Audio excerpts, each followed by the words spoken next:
The proposal by the Revenue Mobilization, Allocation and Fiscal Commission to raise the salaries of the president, vice president, lawmakers, judicial and other public office holders by 114% is ill-timed, insensitive, and economically unjustified.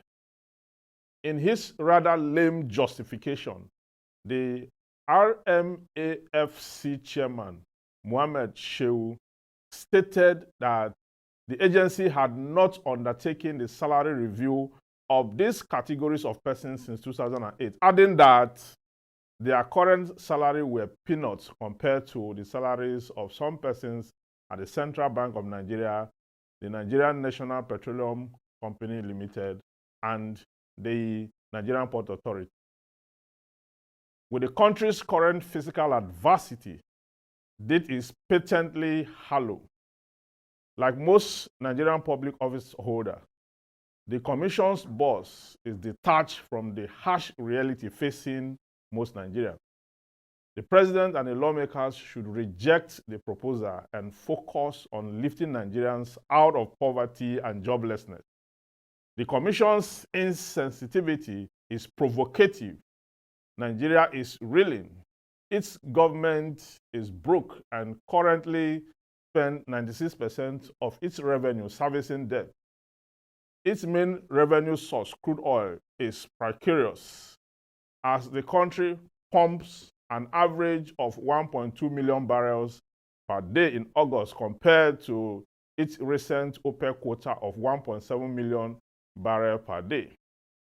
Over 400,000 barrels per day is still being stolen. About 23 million persons are jobless in the country, and 53.5% of the youths are unemployed. Total public debt as of June 30th was 87.38 trillion naira, of which the external debt component was $43.15 billion.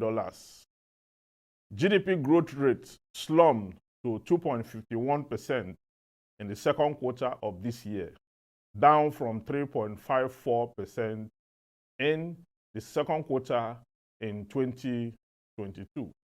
The government had been borrowing to pay salary and pile up 22.7 trillion in liability. That's 22.7 trillion naira in liability through a CBN Ways and Means window, partly for this purpose. Under pressure from workers, the government had just approved wage increase that it can ill afford for federal public workers with no identified source of funding them. Meanwhile, the president ill-timed and ill-planned petrol subsidy stoppage and unification of the Naira exchange rate are wreaking havoc on people and businesses. The Naira exchange rate crossed the 1,000 per dollar bar just Thursday 2 weeks ago. And with higher crude oil price of over $100 per barrel in the international market, price per liter of petrol is set to rise beyond today's 570 naira to 620 naira.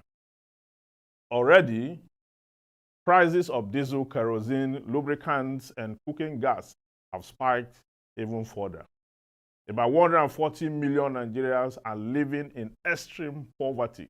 Nigerians' hunger level is serious, says the Global Hunger Index 2022, which ranked the country in 103 out of 121. For most Nigerians, therefore, sacrifices are here, severe and inescapable one.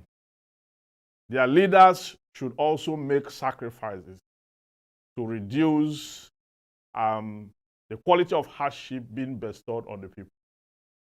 The president should drastically cut the cost of governance, including the massive presidential air fleet, his 48-member cabinet, his frequent travels, and the number of ministries, departments, and agencies. The state governors should stop living in luxury with public funds. Nigerian lawmakers, reputed to be the world's highest paid legislators, should also make sacrifices. 13 ex-governors, including Senate President Godswill Akpabio, continue to receive pensions in their states and still get paid as members of the 10th Assembly. Legislators recently voted billions of naira to purchase vehicles and pocket money for themselves without regards to the public finance or the prevailing mass poverty. Public officials are not paid like commercial. Let me take that again. Take two.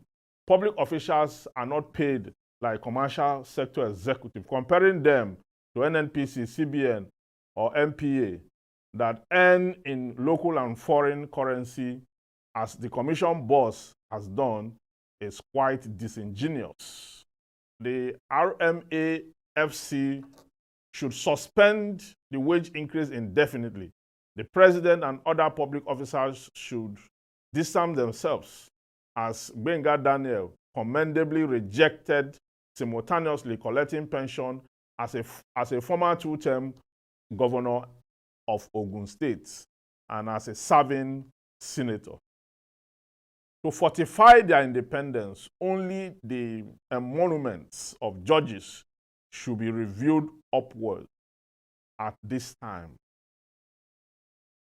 I shall go to Rabbi again.